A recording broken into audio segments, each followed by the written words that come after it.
everybody, and welcome back to the Bros, and welcome to yet another episode of Broverse Lore. Cue the intro, please.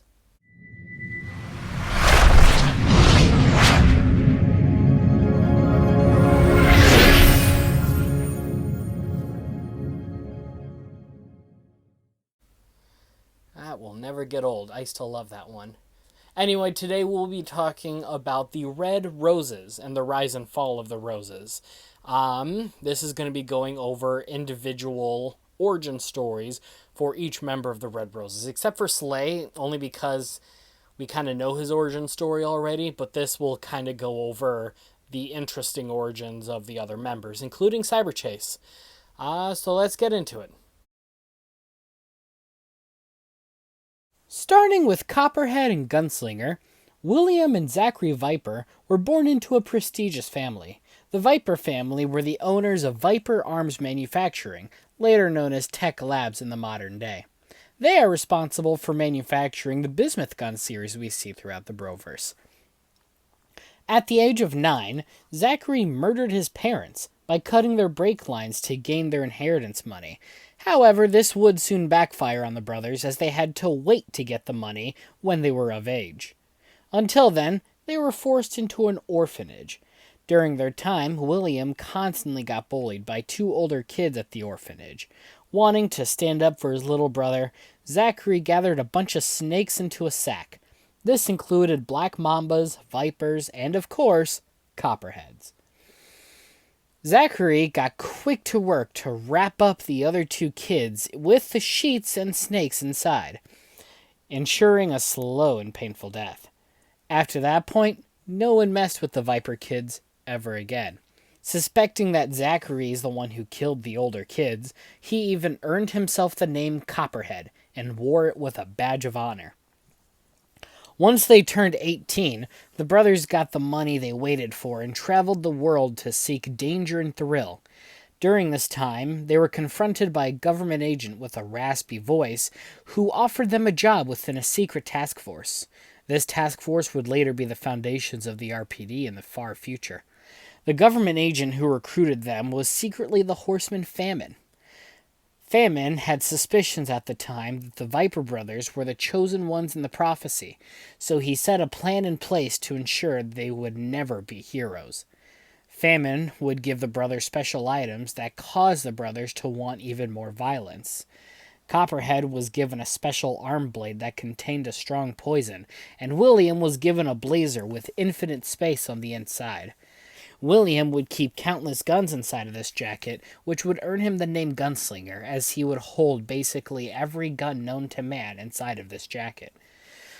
Alongside the Viper brothers, a sharpshooter named Michael Daniels was recruited for the experimental team. Armed with the Samaritan, a powerful gun that could almost rival the power of the Power Stone itself. The three team members grew close as they went on several missions together until they received one mission to infiltrate and destroy a secret bunker near the White Sea in Russia. Within, they discovered a super soldier cloning program funded by both the US and Russian governments.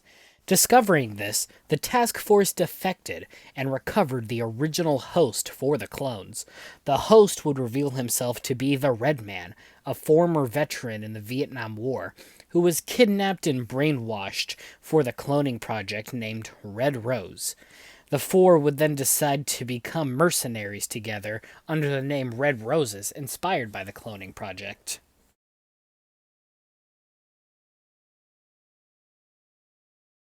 As a descendant of the Aztec god Huitzilopochtli, Jose Julio tried living a normal life, even as far as to having a wife and son. His normal life would be interrupted, however, when the U.S. government forced him into action by hunting down a defected task force team. When faced off with the Red Roses, Jose would soon be manipulated into joining them, or else his wife and son would meet a terrible fate.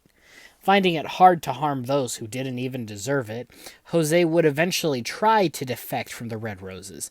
This would ultimately backfire as he discovered Copperhead killed his wife and told Jose that if he didn't help kill Juan Bullet and Slay, Pablo Julio would soon meet a similar fate, with Jose unknowing of Pablo's demise until far later.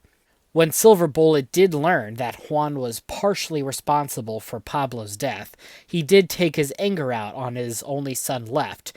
This would lead to the eventual demise of Silver Bullet.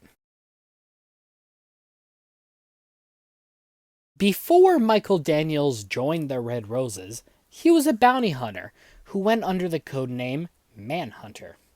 Due to Michael being popular for his signature revolvers, Famine gave him the Samaritan, a revolver-based weapon that could fire highly explosive blasts of energy. These blasts were so powerful that they had the potential to destroy the World Domination Gauntlet if given the opportunity.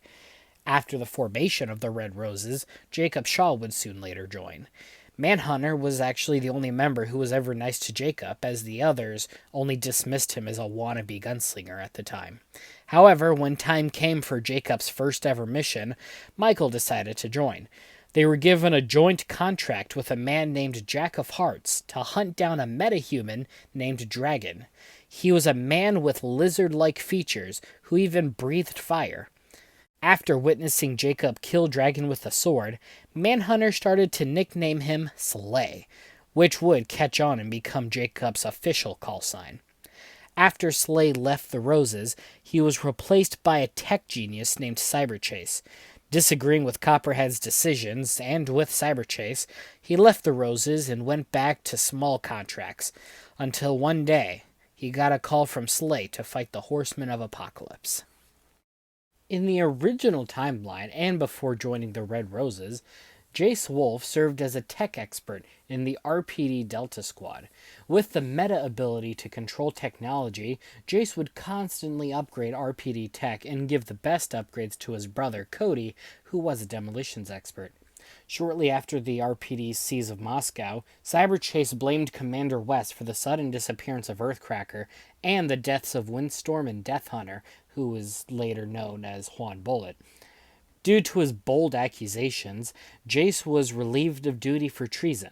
He would then go to work for Tech Labs, where he met Zachary Viper.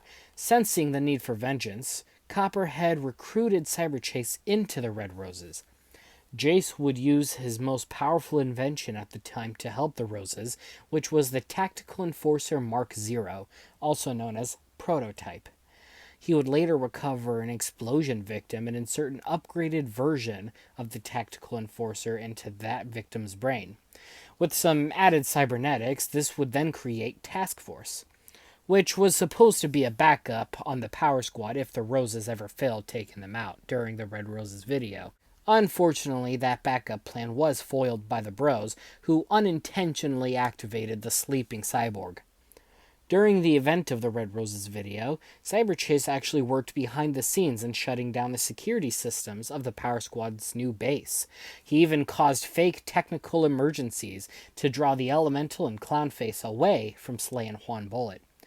After the fall of the Red Roses, Cyberchase would partner up with the Lazarus Society until his recruitment into the new Red Roses by Imperfect Alex.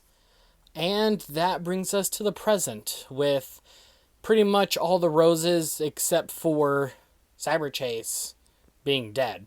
I guess if you want to say Copperhead is still alive because of the whole Void situation, it's still kind of undetermined if he survived the explosion of Talteria. Elijah and I are still debating if that should be a plot point with his return. But right now we are preparing for probably our biggest video yet, the actual Power Squad video and the sequel, Wrath of Imperfect Alex. We're hoping to start filming this summer. I'm almost done writing the scripts out for these videos, and it's going to be fun because it's going to be the end of the Power Squad saga, and then we can finally start focusing on other things on the Bros, such as the new Dawn saga, which we only have one video under. I'll probably be starting a video for that probably at a later date, probably in between now and sometime later this summer when we do Power Squad. Other than that, there's not really much else that we are working on at the moment. It's really just that. Probably another Broverse lore video coming up soon. I'll probably be working on a few comedy sketches. But yeah, stay frosty out there, and remember, bros are bros for life.